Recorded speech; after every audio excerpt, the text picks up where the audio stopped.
Hi friends, welcome to my channel. நம்ம healthy ரெசிப்பியில் இன்றைக்கி என்ன பார்க்க போகிறோன்னு பார்த்தீங்கன்னா, தேங்காய் பர்பி ரெசிபி தாங்க. ரொம்ப ஈஸியாக வீட்டிலே எப்படி செய்கிறதுன்னு பார்க்க போகிறோம். இந்த ரெசிப்பியில் நம்ம இந்த தேங்காய் பர்பியில் சர்க்கரை சேர்த்தாமல் வெல்லம் சேர்த்து தேங்காய் பர்பி எப்படி செய்கிறதுன்னு தாங்க பார்க்க போகிறோம். ரொம்ப ஈஸியாக சூப்பராக தேங்காய் பர்பி ரெசிபி எப்படி செய்கிறதுன்னு நம்ம இந்த வீடியோவில் பார்க்கலாம். வீடியோக்குள்ளே போகிறதுக்கு முன்னாடி நம்ம சேனல் இது வரைக்கும் சப்ஸ்கிரைப் பண்ணாதீங்க, சப்ஸ்கிரைப் பண்ணிக்கோங்க ஃப்ரெண்ட்ஸ். அப்படியே நம்ம வீடியோக்கு மறக்காமல் லைக் போட்டு விட்டுருங்க. இப்போ வாங்க வீடியோக்குள்ளே போகலாம்.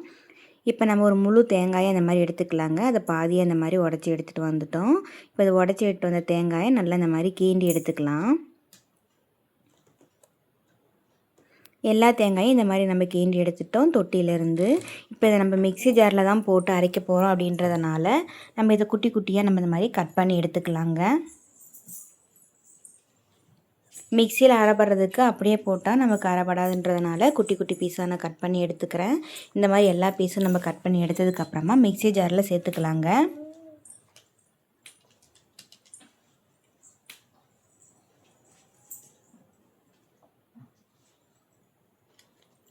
இப்போ எல்லா தேங்காயும் நம்ம மிக்ஸி ஜாரில் சேர்த்துட்டோம். இது எல்லாத்தையும் நம்ம நல்லா நைஸாக அரைச்சி எடுத்துகிட்டு வந்துடலாம். துருகுன மாதிரியே இருக்குங்க. மிக்ஸி ஜாரில் இந்த மாதிரி அரைச்சி எடுத்துக்கோங்க. கை வலிக்கு துருகிட்டு இருக்க வேண்டாம். இப்போ பாருங்கள், துருகுன மாதிரியே தேங்காய் நல்லா பூ பூவாக இவ்வளோ அழகாக நமக்கு கிடச்சிருக்கு.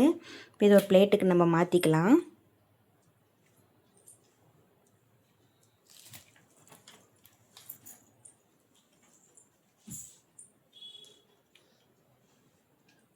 இப்போ தேங்காய் துருவெல்லாம் ஒரு பிளேட்டில் நம்ம மாற்றிக்கிட்டு 1/4 கிலோ அளவுக்கு வெல்லம் எடுத்துருக்கேங்க. கரெக்டாக இந்த கப்பில் 3/4 கப் அளவுக்கு நமக்கு கிடச்சிருக்கு வெல்லம். இந்த இனிப்பு நமக்கு கரெக்டாக இருக்குங்க. உங்களுக்கு கூட குறை வேணுன்னா நீங்கள் பார்த்து சேர்த்துக்கோங்க. 3/4 கப் அளவுக்கு வெல்லம் எடுத்துகிட்டு ஒரு வானலில் சேர்த்துக்கலாம். 3/4 கப் அளவு வெல்லத்துக்கு 1/4 கப் அளவுக்கு தண்ணி சேர்த்தனா கரெக்டாக இருக்குங்க.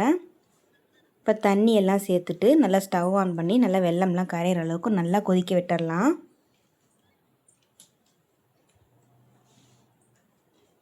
இப்போ பாருங்கள், நல்லாவே தண்ணி கொதிக்க ஆரம்பிச்சிருச்சு. இந்த ஸ்டேஜில் 2 ஏலக்காயை நல்லா தட்டிட்டு அது கூட சேர்த்துக்கலாம்.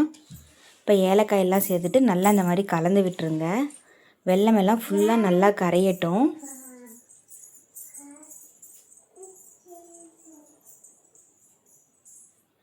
இப்போ வெல்லம் கரையிற கேப்பில் நம்ம தேங்காயை வறுத்து எடுத்துக்கலாங்க. ஒரு வானலில் ஒரு 2 ஸ்பூன் அளவுக்கு நெய் சேர்த்துக்கலாம். நெய் இல்லைன்னா ஆயில் சேர்த்துக்கோங்க. நான் நெய் சேர்த்துருக்கேன். இப்போ துருகுன தேங்காய் எல்லாத்தையும் நம்ம அந்த இதுலேயே சேர்த்துக்கலாங்க. சேர்த்துட்டு தேங்காய் நல்லா நம்ம வறுத்து எடுத்துகிட்டு வந்துடலாம். தேங்காய் மிக்ஸி ஜாரில் போட்டு நம்ம அரைச்சதுனால நல்லா கொஞ்சம் ஈரப்பதமாக இருக்கும் இல்லைங்களா, அதோட ஈரப்பதம் போகிற அளவுக்கு நல்லா நம்ம வறுத்து எடுத்துக்கணும். தேங்காய் நல்லா கரிகிற போகுதுங்க. மீடியம் ஃப்ளேம்லேயே வச்சு நல்லா வறுத்து எடுத்துக்கலாம். இப்போ நல்லா கட்டி கட்டியாக இருக்குது இல்லைங்களா, நல்லா வறுபட்டதுக்கப்புறமா நல்லா நம்ம கரண்டில் இந்த மாதிரி கிண்டி எடுக்கிறப்போ நல்லா பூ மாதிரி நல்லா வரும் அழகா. இந்த பாருங்கள், இந்த அளவுக்கு வர மாதிரி நல்லா வறுத்து எடுத்துக்கலாம். இப்போ தேங்காய் எல்லாத்தையும் நம்ம நல்லா வறுத்து எடுத்துட்டோம் பாருங்கள். இப்போ ஸ்டவ் ஆஃப் பண்ணிடலாங்க. அந்த வானலில் இருக்கிற சூட்லேயே நல்லா அந்த மாதிரி வறுத்து எடுத்துக்கலாம்.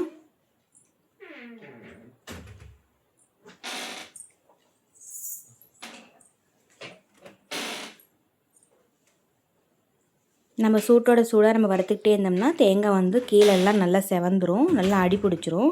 இப்போ அதனால தான் அந்த சூட்லேயே நல்லா நம்ம வறுத்து எடுத்துட்டோம். நல்லா பொலன்னு நல்லா தேங்காய் பூ நல்லா வறுபட்டு எடுத்துருச்சு பாருங்கள். இப்போ நம்ம அப்படியே ஆற விட்டுடலாம். இப்போ பாகு நமக்கு ஒரு பக்கம் தயாராகிடுச்சு. இப்போ நல்லா வெல்லம்லாம் கரைஞ்சி சூப்பராக நமக்கு தயாராகிடுச்சு பாருங்கள். இந்த மாதிரி கண்ணாடி வறுத்துக்கு வந்ததுக்கப்புறமா நம்ம வறுத்து எடுத்து வச்சுருக்க தேங்காய் பூவை நம்ம இது கூடவே சேர்த்துக்கலாம்.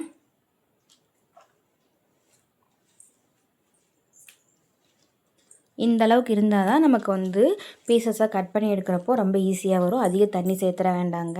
இப்போ தேங்காய் எல்லாத்தையும் நம்ம இது கூட சேர்த்துடலாம். இப்போ தேங்காய் பாருங்கள், எல்லா பாகையும் நல்லாவே இழுத்துரும். இப்போ தேங்காய் எல்லாத்தையும் சேர்த்துட்டு நல்லா கலந்து விட்டுடலாம். எல்லா பாகும் தேங்காயில் ஒட்டுற மாதிரி நல்லா இந்த மாதிரி கலந்து விட்டுருங்க.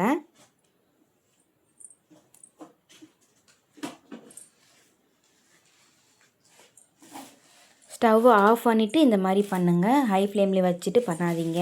ஸ்டவ் ஆஃப் பண்ணிவிட்டு நம்ம அந்த சூட்லேயே நல்லா இந்த மாதிரி கலரி எடுத்துக்கலாம். ஆல்ரெடி தேங்காயெல்லாம் நம்ம நல்லா வறுத்து எடுத்துட்டோம். பாகு நல்லா கொதிச்சிருச்சு. அதனால் பாகோட தேங்காய் நல்லா மிக்ஸ் ஆகணும். அதுக்காக தான் நம்ம போட்டு நல்லா இந்த மாதிரி மிக்ஸ் பண்ணிகிட்ருக்கோம். நல்லா இந்த மாதிரி மிக்ஸ் பண்ணிவிட்டு அப்படியே வச்சிடலாங்க. இப்போ ஒரு பிளேட்டில் ஒரு 2 ஸ்பூன் வர அளவுக்கு நெய் சேர்த்துக்கலாம். நெய் இல்லைன்னா ஆயில் சேர்த்துக்கோங்க. இப்போ பிளேட் ஃபுல்லாக வர மாதிரி நல்லா இந்த மாதிரி தடவிக்கலாம். நம்ம ஏன் இப்படி பண்ணுறோன்னு பார்த்தீங்கன்னா, தேங்காய் பருப்பி நம்ம இதில் விட்டுட்டு நம்ம கொஞ்சம் நேரம் கழித்து கட் பண்ணி எடுக்கிறப்போ பீசஸ் வந்து அழகாக கிடைக்கணும் இல்லைங்களா? அதுக்காக தான் நம்ம இந்த மாதிரி நெய் இல்லைன்னா எண்ணெய் தடவி எடுத்து வச்சுக்கிறோம். நல்லா தட்டு ஃபுல்லாக இந்த மாதிரி நம்ம எல்லாம் தடவி எடுத்தாச்சு. இப்போ இது கூட வந்து நம்ம ரெடி பண்ணி வச்சுருக்க தேங்காய் பருப்பியையும் நம்ம இது கூட சேர்த்துக்கலாம். எல்லா தேங்காய் பருப்பியும் இது கூடவே சேர்த்துக்கலாங்க. உங்களுக்கு பீசஸ் வந்து எந்த மாதிரி நல்லா மொத்தமாக வேணுமா இல்லை வந்து லேஸாக வேணுமா அப்படின்னு பார்த்துட்டு அதுக்கு தகுந்த மாதிரி நீங்கள் தட்டி எடுத்துக்கோங்க. நல்லா சூட்டில் இருக்கிறப்பே பிளேட்டில் நம்ம எல்லாத்தையும் சேர்த்துட்டு தட்டி விட்டுறலாங்க, இல்லைன்னா செட் ஆயிரும்.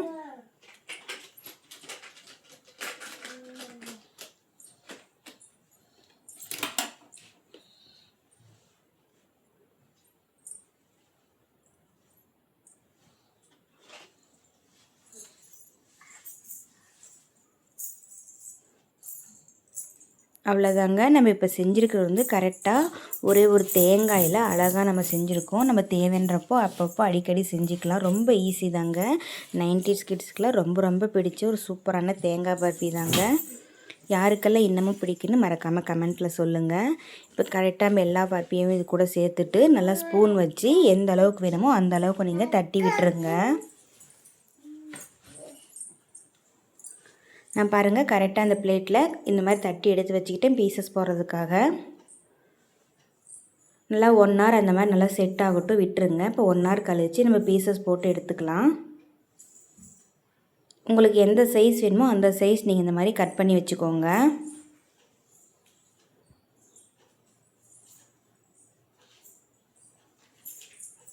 சட்டுன்னு செஞ்சு முடிச்சிடலாங்க. நம்ம ஒரு தேங்காயில் வச்சு ஈஸியாக செஞ்சு முடிச்சிடலாம்.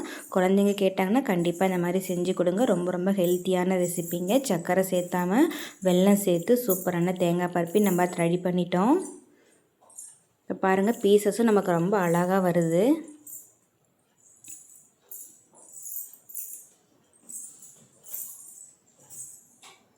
ஆல்ரெடி நம்ம சர்க்கரை போட்டு தேங்காய் பருப்பி எப்படி செய்யுதுன்னு பார்த்தோம். இப்போ வெல்லம் சேர்த்து தேங்காய் பருப்பி எப்படி செய்யுதுன்னு நம்ம பார்த்துருக்கோம். கண்டிப்பாக நீங்களும் நான் சொல்கிற இந்த மெஷர்மெண்ட்டோடய செஞ்சு பாருங்கள். ரொம்ப அழகாக வரும். இப்போ பாருங்கள் ஒரு பீஸ் நான் எடுத்து காட்டுறேன். எவ்வளோ அழகாக பாக்ஸை எவ்வளோ அழகாக நமக்கு தேங்காய் பருப்பி ரெடி ஆகிடுச்சு பாருங்கள்.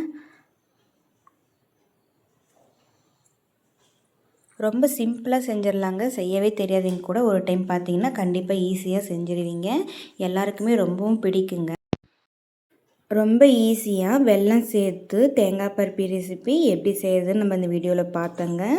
90s கிட்ஸ்லேருந்து இப்போ இருக்கிற கிட்ஸ் வரைக்கும் எல்லாருக்குமே ரொம்ப ரொம்ப பிடிச்ச சூப்பரான தேங்காய் பருப்பி எப்படி செய்யுதுன்னு நம்ம இந்த வீடியோவில் பார்த்தோம். இந்த வீடியோ உங்களுக்கு பிடிச்சிருந்தனா மறக்காமல் நம்ம சேனலை சப்ஸ்கிரைப் பண்ணிவிட்டு லைக் பண்ணிக்கோங்க ஃப்ரெண்ட்ஸ். அப்படியே நம்ம சேனலுக்கு மறக்காமல் சப்போர்ட் பண்ணுங்கள். லைக் பண்ண மறந்துடாதீங்க. கண்டிப்பாக லைக் போட்டு விட்டுருங்க. தேங்க்யூ.